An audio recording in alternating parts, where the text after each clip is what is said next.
Welcome to the Mile High Sports Symposium. I am JT Matthews, one of your hosts, and I am joined, as always, by the Dr. Nicholas Manning at @DR_Manning on Twitter, and I'm at JTMatthews01 on Twitter. Doc, how you doing today? How's it hanging? We haven't seen you much lately. You guys were on a trip.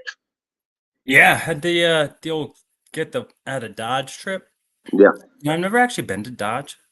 Yeah, Is it that bad that people have to get out of it? it seems like it. I mean, no one ever goes to Dodge. Yeah. You're like, come on, we got to go to Dodge. It's like, get out of Dodge. But no, we went to Arizona. So we're like, I will see your warm weather and raise you. And normally I don't do hot weather real well. You and I are both sweaters. Yes. Look like Patrick Ewing, like second quarter, just pouring. But we hung out next to the pool. So essentially it was like, it was good. I didn't realize how much I needed to unwind until I actually did. And it was like, oh, wow. You get revved up. You're running on fumes that you didn't even know you had. And then all of a sudden you blink and it's, whoa, like what, where, what, hi. But it was really good. So I feel energized and positive being back and excited to talk sports, because even though I love my trip and my kids, my wife, sports talk's minimal. Yeah. Yeah. So they try, but it's like, hey, Dad, who blocked everyone's shot this year? Oh, goodness. Right. Oh, goodness. So anyway, we'll give it a few more years. That'll be all right. Yeah. The heart's there. Intellect, not quite. For sure. Well, we'll get them up to speed. It's coming. But for now, we gotta stick with what we know, and let's talk. We're gonna get back into Broncos. We didn't get to finish the roster kind of construction from the offseason and how we feel about each position group. So we're gonna get into that as we go on. I have two questions. One, I'm gonna spring on you about the Colorado Avalanche, but let's start with the Denver Nuggets real quick. The finals are upon us. The Celtics are ahead, 2-0, and it's not looking great for Dallas right now. And I just can't help but feel like the Nuggets are missing out. Obviously, they were beaten. Don't want to take anything away from the Timberwolves, but I just have to imagine that if the Nuggets somehow were able to pull that off, that they'd be in the finals right now. And it's a difficult pill to swallow. Are you feeling the same way? Yeah, it's been hard. It's been hard to follow, let alone watch. It very much feels like this was probably the matchup that we as in basketball fans deserved last year. Mm-hmm. And Boston didn't hold their end of the bargain, and then it was our turn to hold the volley, and we just watched it go. So it hurts my heart for sure. Yeah. It's matchups and timing, right? And this is a really tough matchup for Dallas, and Dallas is a really tough matchup for Minnesota. Minnesota was a tough matchup for the Nuggets, and even just when, right? I think if the Nuggets played that series a week later, or they had a little bit more intermittent breaks between games like they do in the conference finals or the NBA finals, Nuggets probably pull through there, right? Just the opportunity to disengage and relax. Yeah. That said, they didn't get the job done, and it's hard. It's like watching Raheem Moore miss the ball. It was there. Yeah. It was there, and we won't know, right? So we didn't even make it to the conference final, let alone the NBA finals. Right. And so it essentially is like watching Raheem Moore lose it. Just 20-point lead, third quarter. I'm ready to go. Just pack my bags, and humble pie got served. Yeah. And this was the team that they had beaten both times. So they beat Boston on both occasions this year, giving them their first loss on their home floor, which I think they only had 3. Right.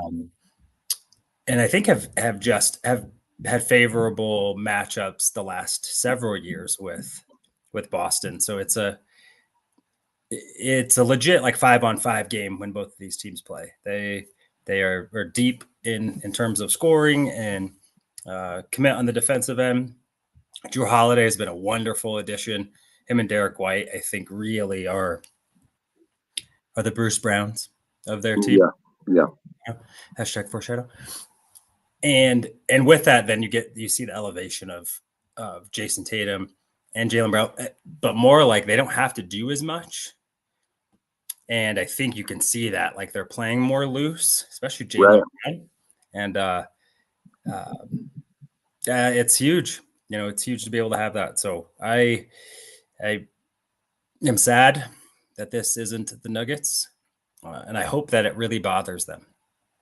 Yeah. I hope that it's a utilization of like, we're not going to do that again. And not, well, we got our one, which I couldn't blame them if they got. That was a big monkey to get off of the back. I just hope it isn't, it wasn't in vain. Yeah, absolutely. I can't help but wonder, we talked a lot and just kind of doing some reflection here. We talked a lot about what the moves moving forward should be for this team.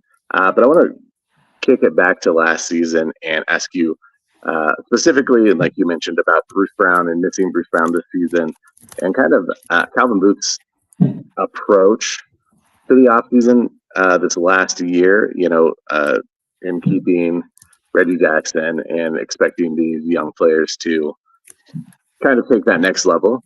Were you, okay, I'll ask this way. Were you a fan of it at the time? And now, having hindsight on our side, do you think that was still the right way to go for this team in this championship window? Wait, sorry, which part? Yeah, so just the approach in the offseason last year. Oh, yeah, with Booth not really making any moves, keeping Reggie Jackson as essentially the sixth man, and then expecting the youth to make a jump.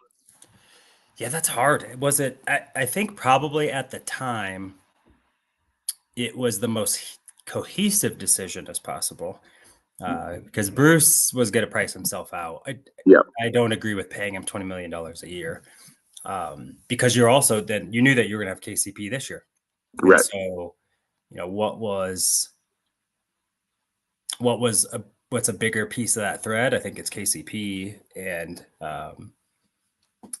do I think Reggie Jackson was no, I didn't then.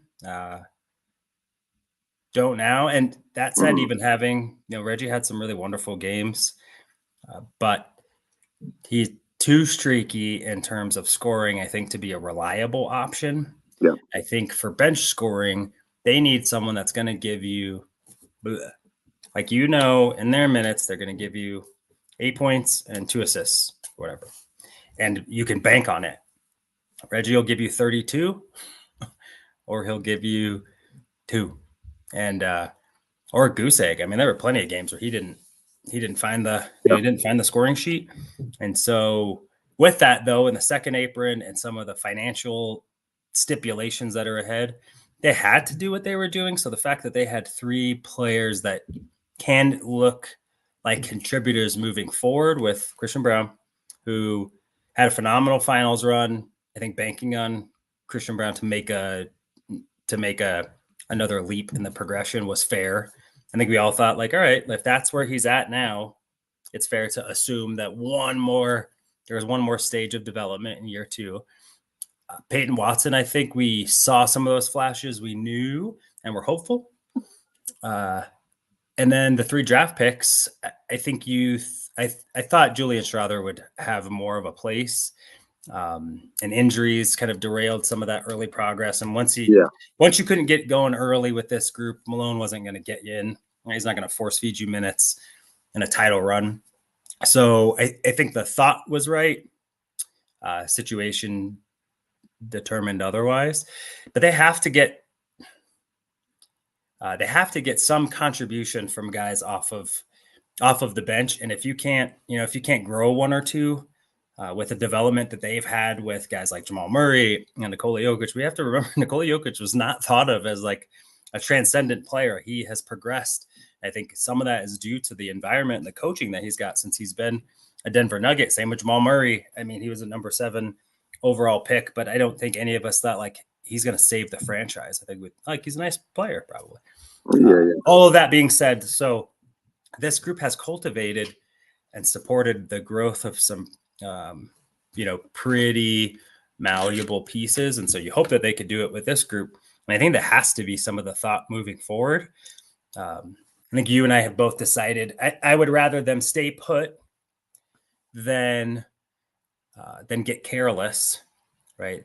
And a trade really has to make sense, I think, for multiple years and only 2.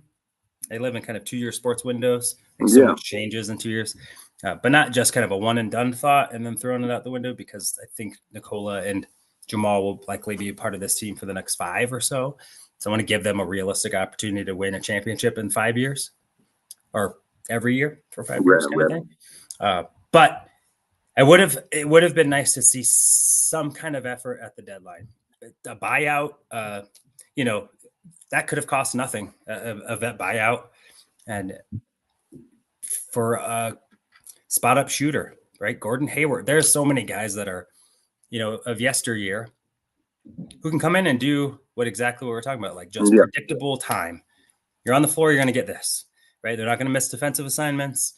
They might not be windmill dunking on anyone, but they're going to hit an open J. Right. And there's a ton of players like that. And I think that they can get, a couple of vetmen, scrap heap guys, and keep this ball rolling. I hope that they utilize the deep pockets of the Walmart Harris's and pay KCP. But Mike Malone said the same thing, like that we overplayed our starters, which is true.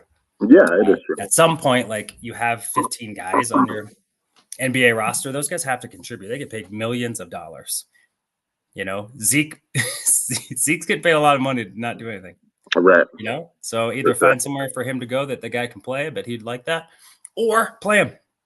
There's got to be something. And I need a mix up, but I think the pieces are here to mix up. They just got to do it. Yeah. Do you think that, and I'll kind of share my thoughts too, but I wonder, part of me wonders if maybe Malone was a little too gun shy in playing some of those young guys, and if that was a detriment to the team, right? Because you're taking minutes off of your starters' bodies, which clearly was an issue getting into the playoffs, and as it went on, even after a 5-day break, they did come back and play better and won 3 games in a row, but that attrition was just there, right? You could see the toll that the long season took. I mean, really, aside from Jamal, that starting group was really healthy. I think KCP was probably missed the second most games with a wrist here and a thumb there and stuff like that. Is that something? Is this? I guess my question is: should this be a learning experience for even a veteran coach like Coach Malone, where I've made this really big stance against rookies getting starting minutes unless they earn them. Do we need to loosen that up a little bit? Do you think that that's something that they'll talk about, or something that he will have to kind of look in the mirror and make an adjustment for? Yeah, he has to, right? And so no matter what they do, so even if they make a big swing, right? They trade MPJ, or they sign and trade KCP, or they trade Jamal. Mm-hmm. I don't think there will be a lot of pieces coming back. I think it will be a piece or 2 pieces. Right. And, I don't think that will fix the entire bench. So, they're going to draft someone ideally with this pick. Maybe it gets bundled with Zeke, or, expiring contract. And Right. bring in someone, but that one person isn't going to fill, 5 guys rotational minutes. And so there has to be, there has to be some level of, I'm going to give you an opportunity to earn my trust versus, I only give it to you when I have to, and then you better be ready to go. Right. I just think there has to be kind of a rev up plan, especially early in the season. No point in burning out your starters 40 minutes a game on game 4, right? So those to me would be, how do I want these guys to grow into these roles? and then I'm going to utilize the season to be able to. This is where you need to be. This is where you need to be a key contributor for, right? Hey, Peyton, this is the time, that I need you on the floor. Be prepared to hit these, these shots. This is what we're going to try and utilize you for, or these defensive outings. And if you're not good at it, we're going to use a couple weeks or a couple months for you to be continuously placed in those positions to get better at the thing that we need to get better at. We need guys that can spot up, shoot. You guys that come in and play really good lockdown defensive minutes and rebound, right? And so we have guys that can create the shot. I don't know that we need either of those guys to do it, in Brown and Peyton Watson. And then, hey, of the 3 draft picks last year, I need 2 of you to be knockdown shooters. So whoever can come in and give us that off of the pick and roll game, you're going to get 12 to 15 minutes a night. And it just give what's open there. Like, what are they trying to fill? I think Malone realized that they can't do that. The question that I'll have to you and to them or to anyone that's watching is Malone and Booth, are they on the same page about what they need? Because Malone identified that, hey, we need more from our bench. Calvin Booth's, we're trying to build. We're trying to build a roster that can compete for years and has more depth. And so you need to be able to play some of the guys that you aren't as comfortable with. Right.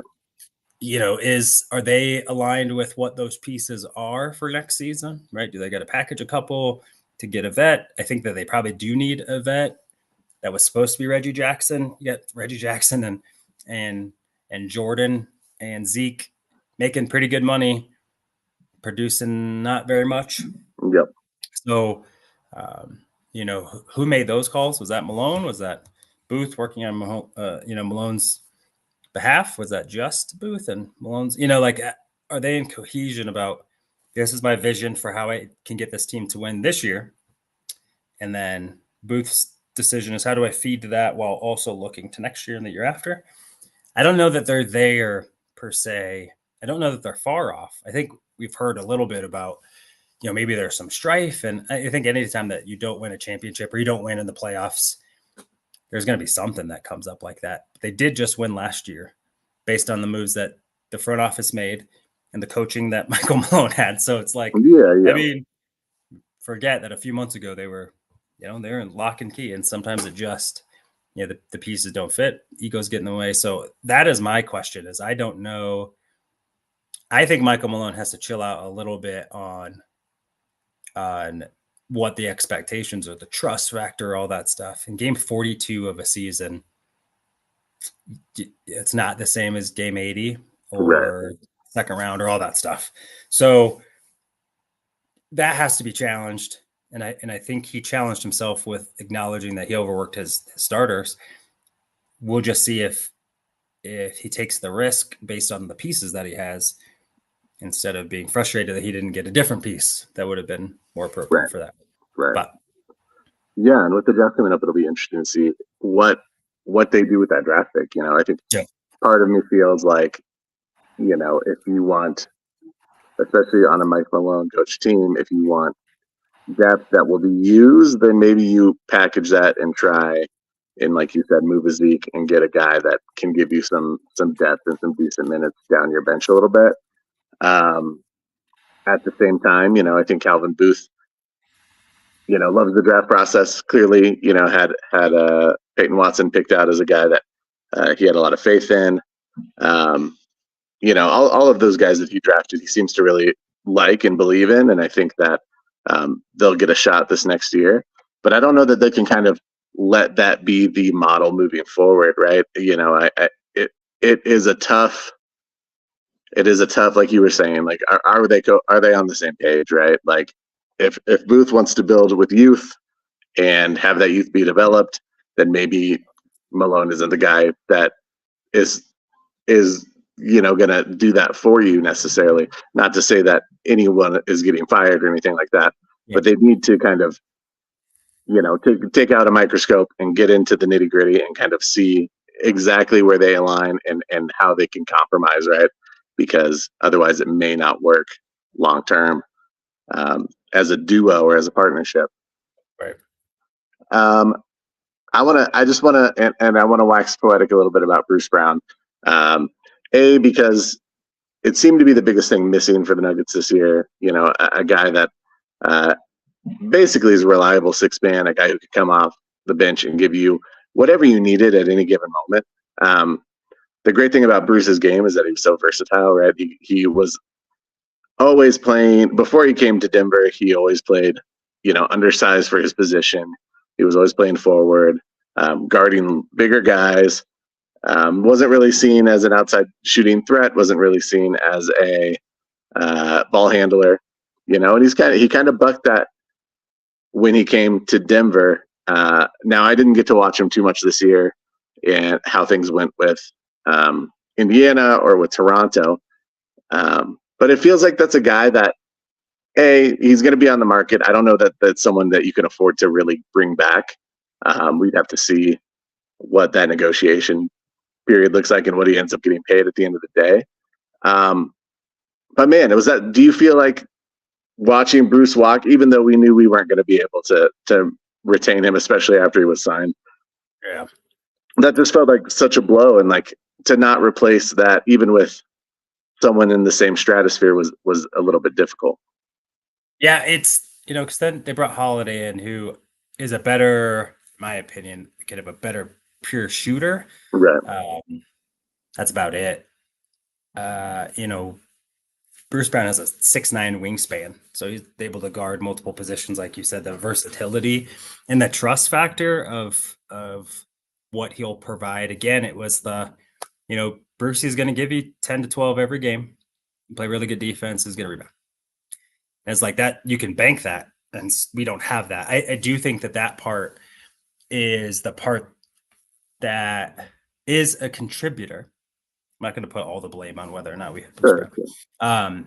Is a large contributor to whether or not this team was able to repeat, and particularly in the playoff success, not the regular season success, because you have to be able to, you got to be able to hold leads when Nikola gets a break, or if guys aren't effective.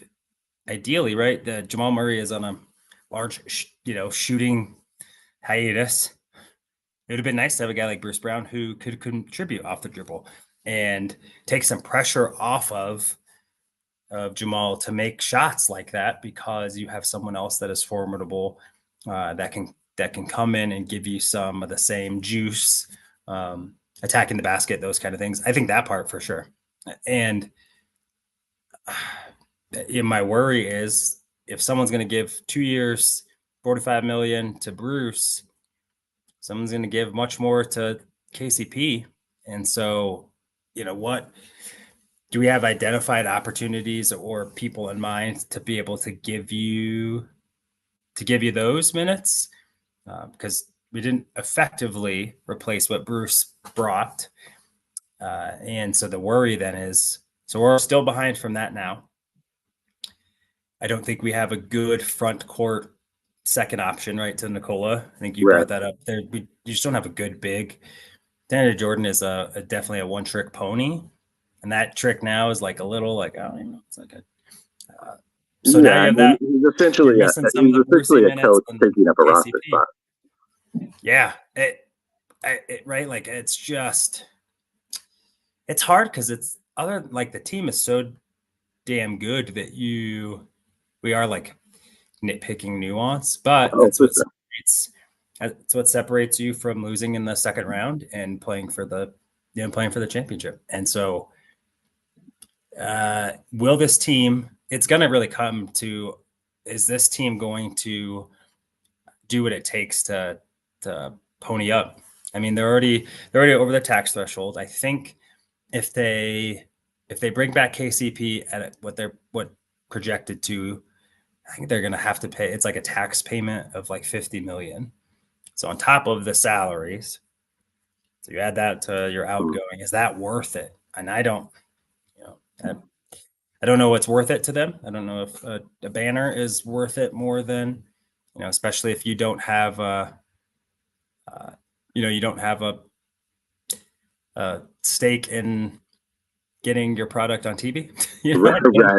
I don't know what the money part is. So we left. There's some things to be desired. And then I just don't know what the flexibility can be. I don't know. Are they going to be able to make some of those moves, clear some? I don't know who's going to trade for Zeke, necessarily. And so it all sounds great, but if there isn't someone out there willing to say yes, you're just going to need some. You're going to need some significant improvements from guys last year to do that. Malone has to wipe the slate clean a little bit with guys and give another chance to earn that opportunity. Yeah, for sure. Quick question for you about the Avs, and then we're going to jump into Broncos talk.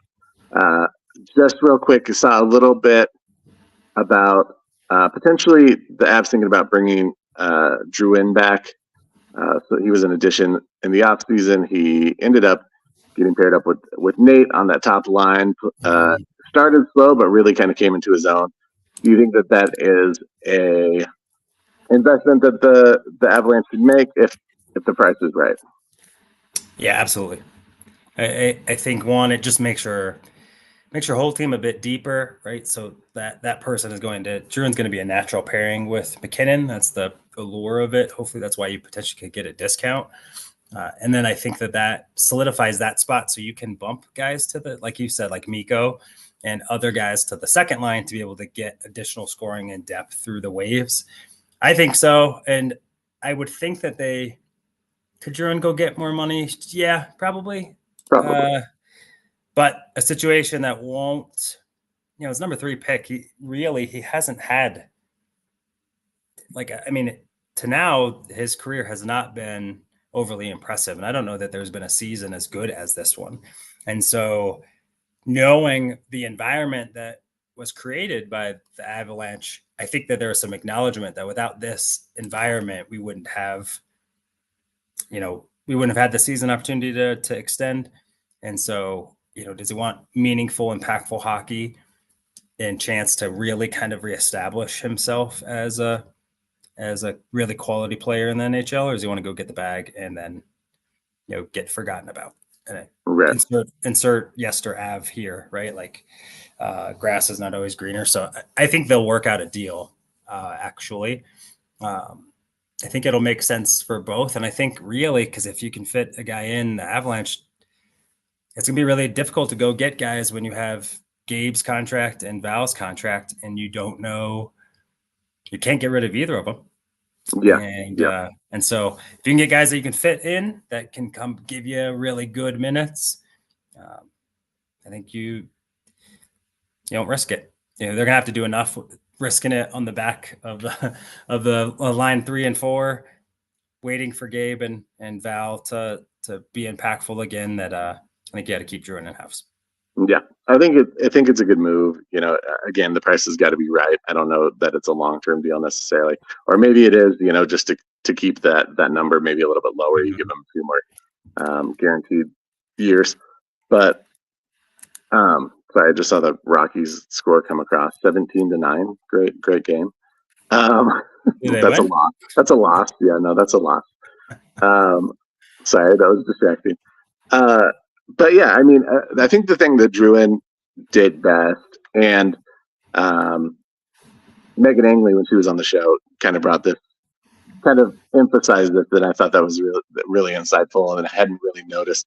But his defensive play as a forward was really valuable every time he was on the ice, and that's something that he wasn't really known for prior to this season. And so to see him make strides in an area that, obviously something that he's been working on, I think shows the kind of competitor he is and the kind of guy that I think the Avalanche would value adding to this roster, even if they have to maybe overcommit to a guy who's a little bit unproven, because he's going to work hard and he's going to come back and give it his all. And I think that is something to reward.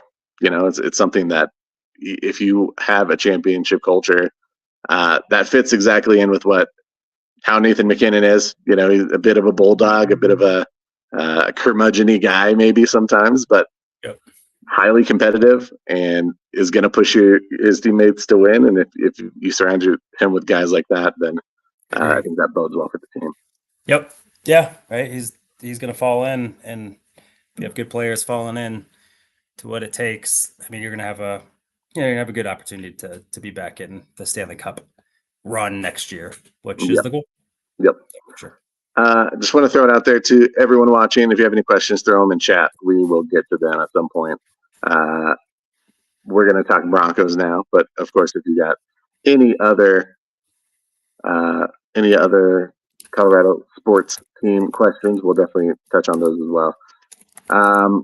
Want to start with an ex-Bronco. Oh, snap. Russell Wilson.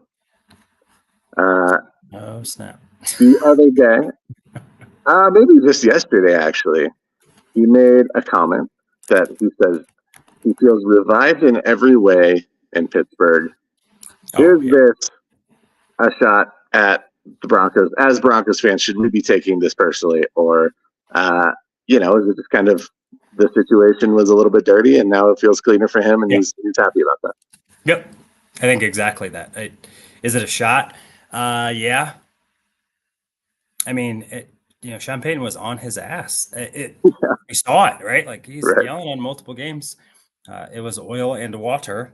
And yeah, and good for him. Yeah, fountain of youth. I bet Mike Tomlin is so much different to play for than Sean Payton, in particular when you're the quarterback. I think Sean Payton, I think his unforgivingness on other positions probably isn't as hard as it is in the quarterback position. That's probably true. With his experience and his forte, and his expectations, and what Russ just didn't do well. It's hard because it's like I think Sean Payton might have took some of Russ's aloofness or his all that stuff, which is got so indoctrinated in the coach speak or the the polish of not really giving an answer, right? Just PR 101 kind of stuff. Yeah. It's not really genuine, which maybe that's the case. But sometimes I think it was, Russ hears what you're saying. He's not good at the thing that you're trying to get him to do. Right. And so he's probably stalling or struggling in the middle of the play because he's like, I can't see that dude. Like, where's he want me to throw the ball? Coming from a short quarterback. And so I bet now having a coach who wanted you, so that's got to be one, right? The Steelers didn't inherit Russ. They signed him. So it was an active effort to bring him in. So they wanted what he could do. And Sean Payton was not that, right? He was saddled with. And so, I have no doubt. I probably feel so much better. They have an identity there. There's consistency and continuity, 100%, right? I think all Broncos fans right now, bring in your favorite players from this team and all that good stuff. If we could be in the position that the Steelers are right now, we take it in a heartbeat, right? The consistency, they haven't had a losing record in, I don't even know, long time. I mean, Tomlin has not, so 17 years at least. Right. That would have been nice, right? And that was our expectation until this last several years. And so, I bet that environment for sure is much more warm and inviting, but that was also the environment that he got here when he came here from Seattle, right? We loved it. We were Russ, let's cook and all that good stuff because it was new and nuanced. We'll see if they go, if they have a 3-game skid, he's not producing. I don't know if that will still be the same feeling, but I bet now, for sure. I bet he's ready to go, ready to show that he has a legacy still. And, that team wants him to achieve it. Because they can pay him a lot less too, probably, than if they have to go shell out for big name quarterback or go back and draft another one and do all that stuff, rather keep things in house, which is kind of the Steelers way. So is it a shot? Yeah. Am I surprised by it? No. Do I think Sean Payton even cares about that comment? Probably not. Nah. He's probably just glad he's out of the locker room, to be honest. Yeah. I mean, if you look how he talks about the quarterback position now and him as in Sean Payton, dude, he looks refreshed and I have guys that can do the things I'm going to ask them to do. And there's excitement in that, right? And all those guys are taking in everything that Coach Payton says, right? Like he's whatever you say. And Russ learned so much that it's hard to unlearn sometimes. And I think that's where people don't get that is 100%. When you've been in a job for a long time, right? You've experienced this when you're in a role for so long and someone wants you to do something different. even though you have so much experience and all that stuff, unlearning the way that you did it to find the new way is probably harder than just getting someone that's fresh, that has no experience whatsoever, caught up and to how things need to get done now. And I think Russ was very much that, right? I've learned it this much for this long, with this messaging, with this much success. And then you want me to do what? You want me to do what? Throw it to who? So both guys are excited to not have each other. If there isn't a game that will be more awesome to go to than week 2 in Power Field, I don't know what. There's going to be some emotions in that for sure. Yeah, absolutely. Yeah, I wondered too, at Russ coming to his first team after his whole career with Seattle, the big PR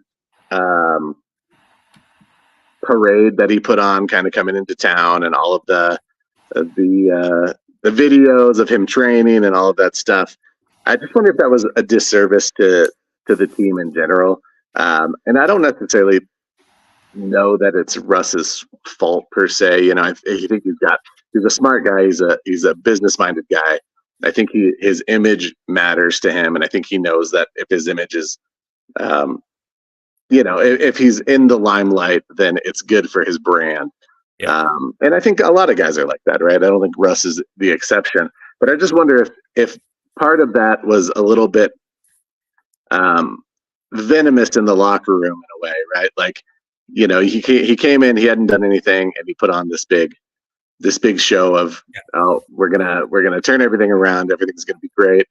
I'm gonna post all these videos. I'm gonna make all these social media, posts and just draw attention to everything that we're doing. And I want, now that he's in Pittsburgh, I don't know that they would really want that they would let that fly. I don't know. That may be something that they even talked about bringing him in. But also, that had to be a learning experience for Russ, right? Coming to town out of his only professional football team. It just seems like maybe that I don't know, not that the writing was on the wall, but it did some damage on the way in, that in hindsight, maybe we can kind of look back and say, oh yeah, that probably wasn't a great entry point into this team and this franchise. Yeah, I bet there was opportunity to learn. I think Russ wants to do well. So I think even like all of the stuff with Sean Payton, he wanted Sean Payton. So I feel bad for him a little bit, and like he advocated for Payton to be here, and then Payton like can't stand the guy just for being him. I don't know that today's players, I don't know that most of them care about the workout video, because a lot of the younger guys do all that crap too, right? Like it's very much is make yourself a brand. You don't no longer plan, so you got to maximize all that good stuff. So I don't know as much. I think it's a lot of I think there's some frustration that he couldn't deliver what he said or what he thought he could deliver in year one. I think there was a lot of that frustration. I think he played well enough last year that some of that digressed. But I think there were people very much in the Russ Wilson camp. Hey, like, he's a good dude. Guy works really hard. Like best touchdown to interception ratio, until like the third to last game or something. I mean, he played well, and he was a reason that they were in playoff contention that late. It's also a reason why they didn't make the playoffs. But I think that there's enough fingers pointing around that guys like weren't that. But I bet there also are people who don't like the phoniness of it. And I don't even know what's phony and what's not, but that's the portrayal. That's what guys are like. He's not genuine. Yeah, sure. And I bet that there's a lot of that. And so sadly, it's because you're a quarterback. People care more about what you do and don't do versus, right, if that's the right tackle. Like, no one gives a crap. Go out there and play, I guess. So it works for you until it doesn't, right? Everyone loves all that Russ stuff. When we're 2-1 and, let's ride. And then we go into Vegas and then, the wheels fall off. Then it's like, let's ride. They love to see you fall. They love to see you fall. I hope he plays really well in Pittsburgh. Not in week 2, but Hope he stays there for a bit. I really like Russ. I think he's a good dude. I'm glad that him and Sean Payton aren't trying it again, though.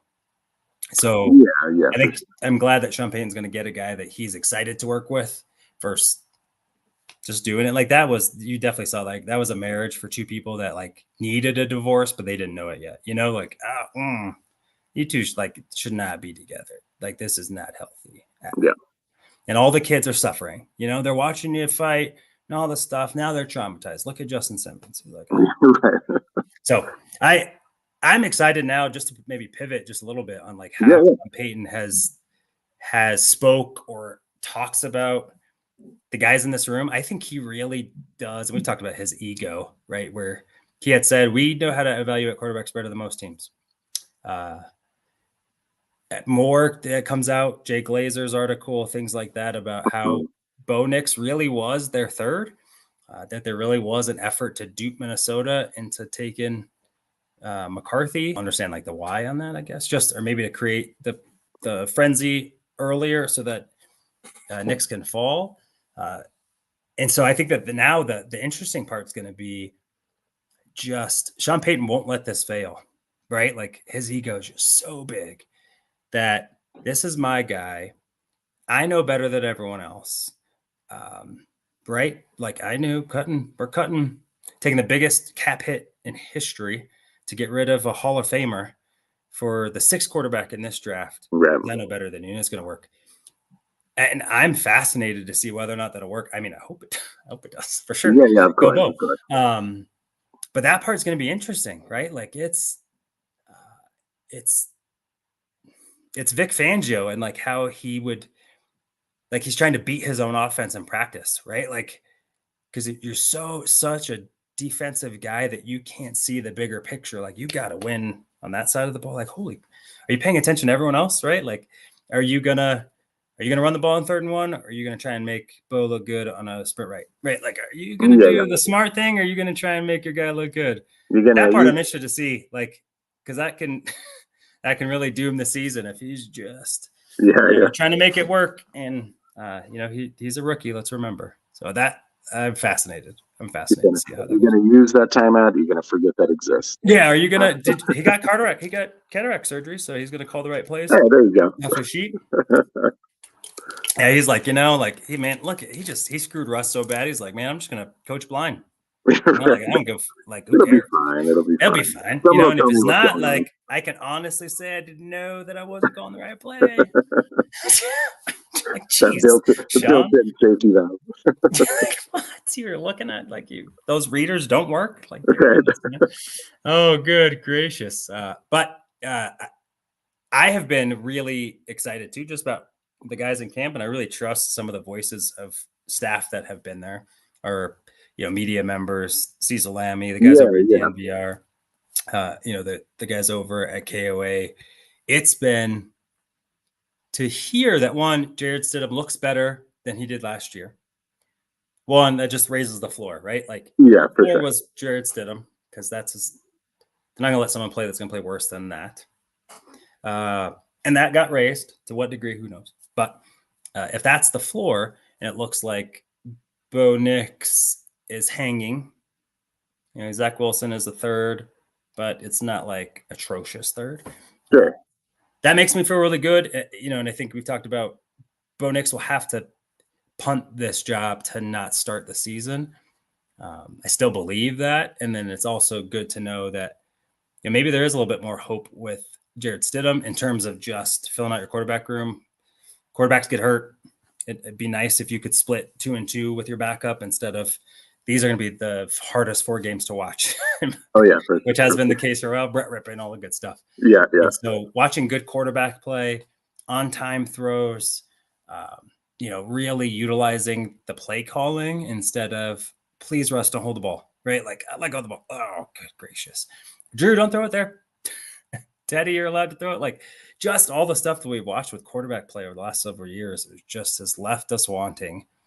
And I think we're going to get much better quarterback play this year from the guys in that room, though that's a low bar.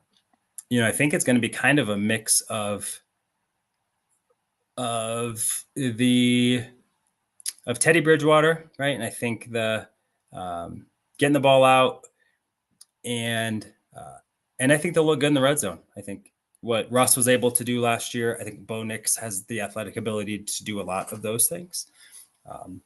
And I think with Tim Patrick back, Josh Reynolds, it may be Lucas Kroll to a bigger extent. You're gonna have bigger guys that are gonna be able to help contribute in the red zone. So I don't think it'll be game changing quarterback play, but I'm gonna go on a limb, hot take, and say that position won't be the reason why we lose games. Sure. And last year and the year before, and some of the years before, that was the reason why we lost games. You know? So that part's exciting. I just, as a football fan, quarterback fan, I love good quarterback play, and it's sad that I've had to go look at other teams for so long to get it. That's true. It's true. Well, let's use that as a good segue. We got 15 minutes, and we got about 4 position groups to get through. Go. So let's start with the wide receivers you were talking about. That wide receiver room is a little bit revamped. We've got Cortland Sutton, Josh Reynolds, Tim Patrick are your 1, 2, 3 probably to start. Guys like Marvin Mims may, buck one of those guys from a top 3 spot. And I will say that I'm going to say that will be the case. You think so? Absolutely. You think yep. Timmy? You think Timmy will get bumped or? Yeah. Yeah. I think just financially, at least early on, Josh is going to be here at least for the next 2 years. Cortland has 2 years on his deal. I think Timmy, Vele, Franklin will come in sparingly. Tim probably more than, and then we'll kind of see what the impact is. And then, I think Tim will steal some of Court or some of Josh's. I'm talking about them like a first name basis. Sorry. Yeah. Some of their snaps. I think Marvin Mims, he has to be like the difference maker. He is the guy on the field that gives you what you don't have, right? It's like putting Zay Flowers on, the Ravens offense, right? Like he's different. He's not the 6'1" bigger body Bateman, like those kind of guys. He's give me the ball in some space and watch me do some work. It doesn't always have to be over the top. And I think Marvin, they envisioned that, and they got weird with themselves last year and trying to feed other guys. I think this is a year where I think he will be the one, especially by year end. I think he will be the Broncos' top target for sure. Okay. And I think for the betterment of this team moving forward, right? If we were able to blink and at the end of this year and say, I feel really good about Troy Franklin and Marvin Mims, Bo Nix and Estime, ideally, right? Mm-hmm. If you can figure out those positions and feel strongly about them going into next season, like how good does that feel? Like, all right, we got a quarterback. They have good rapport with 2 really young receivers, and we feel like we got our running back room ish sorted out. Holy crap. Like offensively, that's a lot of work that's done. For sure. Then it's really Quinn. And did anyone emerge at center? If any of those are answered, then really it's like, you got to figure out tight end long-term. And I think that at least reduces some of the crapness that we've experienced for a while. Yeah, that's for sure. What's best case scenario for this room? I think, there's a lot of young guys. Yeah. Is it best if the top 3 guys remain the top 3 guys? Is it better if we see someone get usurped? That's so good. Yeah, I guess it depends on what you want the season to be. If right, you want exactly. To be competitive towards the playoffs, then what's likely is Cortland repeats last year. Yep. Tim catches up. Josh Reynolds reduces some drops. Marvin Mims has grown. To me, long term, I would rather have Troy Franklin being at, ideally either the number 2 or number 3 long term. Like you feel good, he's in top 3, we're good. Yeah. Marvin Mims now is usurped and is either the man or a clear, awesome number 2, and then we have a spot to fill. And either it's in-house and we got it, maybe Josh Reynolds is your 4th receiver, and you decide between Court and Patrick and Patrick, or both those guys aren't it, and that's a lot of salary that you're not going to have next year to be able to go get or to address said issue. So I don't think both of those things can happen. Like they can go to the playoffs and the young guys really be getting enough playing time, I don't think that those things can coexist. I don't think Troy Franklin is ready for that, and putting that much on Marvin Mims and Troy Franklin, I don't think Marvin is ready potentially for what they're going to ask him to do a lot. So I think if we want team success this season, yeah, you want the vets to be able to come back and shine. You want Timmy to catch 50 balls, 700 yards, a handful of touchdowns, Court to catch 70 and 1,000 and 8 touchdowns. And, Marvin and Josh Reynolds are kind of in the mix. So that question for sure is, it depends on what we want the answer to be. But it is the most competitive room, which is super cool, because for a while we're like, dang, this cupboard is bare. Mm-hmm. And potentially, with Vele, Franklin, and Mims, it at least gives you the influx of fresh blood and speed, which isn't the calling card of the other 3 guys. Not that they're not fast. Tim Patrick and Court definitely can get up and get going, but that's not their game. Their game isn't blow by or suddenness. Yeah. They're 50-50 balls, jump ball guys, contested catch guys. It'd be really great if Marvin and Troy Franklin could provide you with got him. We haven't had a lot of that. Give me some cheap ones where we can get a few a game, which is part of Sean Payton's offense is, underneath, short dink and dunk, play action, get them over the top. And if you can get 1 or 2 of those a game for some big chunks, then I think that this team will be more successful for sure. Yeah, me too. Let's transition, stay on the offense side of the ball, but we didn't talk offensive line. So no, I think we can kind of deep dive into that. Depth chart I'm looking at has left tackle Garrett Bowles, Ben Powers, Wattenberg at center, Quinn Miners at right guard, and Mike McGlinchey at right tackle. Do you think that that's going to be essentially what we are looking at when the season rolls around? It doesn't seem like there's necessarily, aside from some late draft pick or undrafted guys making some moves up, that anyone's really anticipating anyone to make a push for any of those positions. Yeah, really, center is the only one up for grabs. I think Quinn Miners played the best and is going to be up for a big deal. The other guys are already getting paid. Yeah. Even though Garrett doesn't have any guaranteed money left, he's still, I think it's like $17 million cap hits the next 2 years, something like that. So really, center is the position that's open. I would bet, I would hope, I would think, Alex Forsyth, probably because he was drafted by Peyton, relationship with Bo Nix, you would think he'd kind of have the slight favor. Yeah. Luke Wattenberg is actually a pretty good athlete if you check his RAS score, but just has been pretty light in terms of holding at the point of attack the last 2 years. Unless he did something different, I don't know how he'll be any better. And maybe working at center, you can get away with some of that a little bit.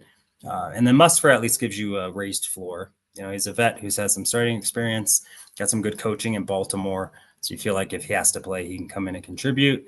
But none of those guys necessarily give me like a ton of confidence yet. We'll see.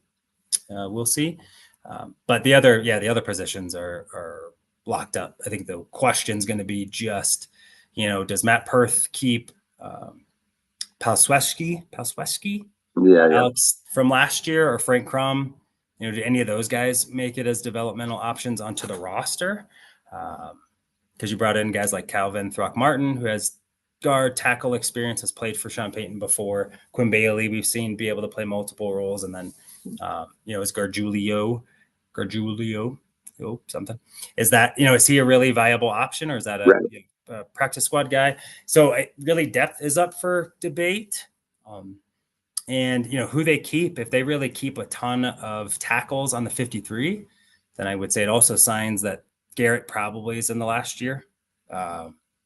If it's a relatively even split for depth, they're not trying to make sure that they hold on to someone to progress for taking that spot, then, hopefully they can get a new deal done with Garrett and you run it back with the same group, assuming someone takes over the mantle at center.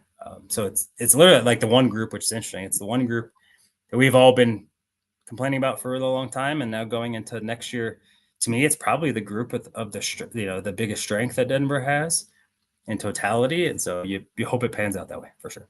You feel good about that group? I still feel a little middling about it and not very excited. And I think that there's just been some underachieving kind of throughout. I think we saw McGlinchey had a hard time staying healthy, so that really impacted his his his ability to make plays and keep protection clean at times. Also, we saw him get a little bit manhandled at times on that right side. Maybe got that height worked against him a little bit. Ben Powers was really slow to come on. We had some concerns of that signing kind of when it happened. He kind of even out as the season went on. We know the struggles with Garrett Bowles. I think Miners is the one that I am most excited about and I think has the best upside. But just kind of moving forward, are you confident that this group can hold up? Yeah, I actually feel really good about it. If you look at the ESPN pass block win rate and run block win rate, the Broncos are in the top 10 for both. So 8th in pass blocking win rate last year and 3rd in run blocking. Oh, wow. So ton of the sacks they gave up, that's what you get when you have Russ. Russ can hold on the ball a little bit longer, trying to escape through the back door. He's going to get tackled for all the good plays he makes. He's going to give you a bunch of those negative ones also. Right. Love Javonte. Javonte's vision last year was not great. Sure. And my man ran into the backs of offensive linemen early and often. And hopefully more Jaleel and more Audric Estime are able to, and a healthier Javonte, I think will help positively reflect how good that group was blocking last year. And then same for, if you have a quarterback that is where they're supposed to be, they hit their drop, the ball gets out. I bet that the offensive line will start looking like the grades that they got last year. So McGlinchey really turned it around, false start after false start, like the first 5 games, which just like, it was automatic. It was like, dear goodness gracious.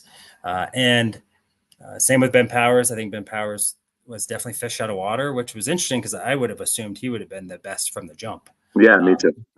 And he progressed as the year went on. His PFF rankings and grades were much more improved as the season went on. So I think that year, the continuity coming back again, Zach Strief, I think, is a really good coach.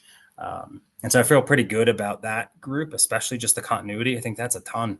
And so I actually feel pretty good about that. My focus for sure, long-term answer at center, you have to get a cheap one, to be honest with you, because you spend a lot of money everywhere else. Yeah. But I feel good about it, at least this year and the next year. And I think that's all that you probably need to do that. Guaranteed money's come off for guys. You can make some moves. And so feel good. That is a group I'm not worried about going into next year. There's some worries in other places, just not there. Yeah, let's talk about one that is probably my biggest worry, which is the secondary. And we'll run through this one pretty quick because we're running up against it. Obviously, Pat Surtain, we know who he is. He's going to be your number one. He's going to be a lockdown kind of guy. My worry is that, we lost a big playmaker in Justin Simmons, obviously. Someone who had the ability to turn the ball over. I don't really see anyone on this team that can fill that hole as of right now. It's going to take a different sort of approach on defense than they have had in the past. And I just wonder, with our kind of lack of sure edge rushers, if this group can hold up for long enough if we're not able to get any pressure. Yeah, no. And I think they have to work in such tandem that it's really hard to say, like, which one do you prioritize? You got both of them. Yeah. The Broncos, for as good as they were in win rates on offensive line, defensively, pass rush and run block, they were not good at all. And so the work of the back end, I think, really was challenged because guys weren't winning one-on-one. Vance Joseph had to bring heat. You put your guys in some difficult spots when you do that. So hopefully this year with John Franklin Myers and some healthy Baron Browning for the whole season. Yeah, hopefully. Emergence, I think, of Jonathan Cooper. You got Jonah Ellis coming in. You got more bodies to be able to utilize in that way. Feel better about that. Brandon Jones, at least PFF ranking too, is one of the better safeties. He was 16th last year at 95 safeties, so actually higher than Justin, if I recall. it was in tandem with, so he was never full-time. They rotated safeties quite a bit. So we'll see how that projects. Caden Stearns has been a ball hawk when Caden Stearns has played. That's true. So you hope that that's there. I think PJ was a guy that especially forced fumbles. I think the game slowed down for him. Outside, Jaquan, I think, was a guy that created some turnovers in the slot. Can the other corner hold up? Right. We'll see. Sounded like until another injury, Riley Moss was looking pretty good. To be the leader in the clubhouse for that right corner position, which would be ideal, right? Is like we're getting a young guy to grow into that. And Levi Wallace can be the depth versus, the Fabian Moreau right starting, and your young guys are your depth, and you're frightened out of your pants. So I think those guys can give it, but I really think the team has to get pressure. I think without pressure, the quarterbacks in this league are too good, and we're not going to get turnovers at a high rate based on coverage alone. And so I think Barron has to have a big season. Franklin Myers has to come over and contribute, and Zach Allen has to continue to elevate like he did back half of last year. And I think if those guys in tandem or in quadrum, if they produce, then I think the big plays will be much more plentiful on the back end. That other corner role makes me feel pretty worried right now. Levi Wallace didn't play well last year. Has been a good player, not a great player. And Riley didn't play a ton. Tamari Mathis got benched. Art Green is a good height speed guy, 6'2", 200 pounds, like a 4.2 40, like freak of nature. Fast, but played at Houston, so who knows? Right. So there's just a lot of what ifs for that one position. And that one position is going to get so many opportunities to make plays that it's a pretty big what if. I think that McMillan is too small to play as your two. Chris Harris was a guy that was smaller but was able to play big. I don't really know if Jaquan has it in him. Don't know if he doesn't. But that would be a guy that you're going to struggle with, attaching to 6'2", 6'3" receivers, which sounds like has been the case in camp.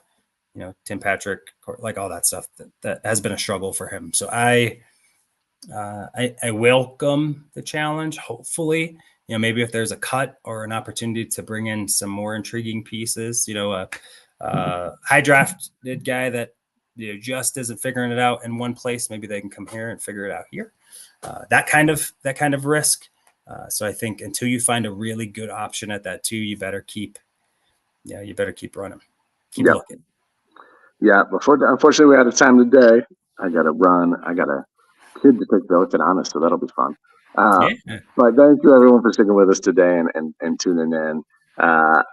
Hit us up. We're always answering questions, taking questions on Twitter specifically. And thank you so much for being here and giving us some of your time today. Go Broncos, go all of the other teams that aren't playing right now. Go Rockies, even though they are playing and getting beat 7. Hey, Ryan McMahon. Who's the shortstop? Oh, goodness gracious. Yeah, I don't even know. That's how bad I am right now. Oh, I need to do better. No, I mean, it's super hard when you don't give, you're not giving anyone much to be excited about. It's hard to, Ezekiel Tovar. Oh, Tovar. 22-year-old shortstop playing, those guys, him and Ryan McMahon balling out. And so hopefully, they brought up their prized prospect, Adele Amador, second baseman, got a hit again today. I know.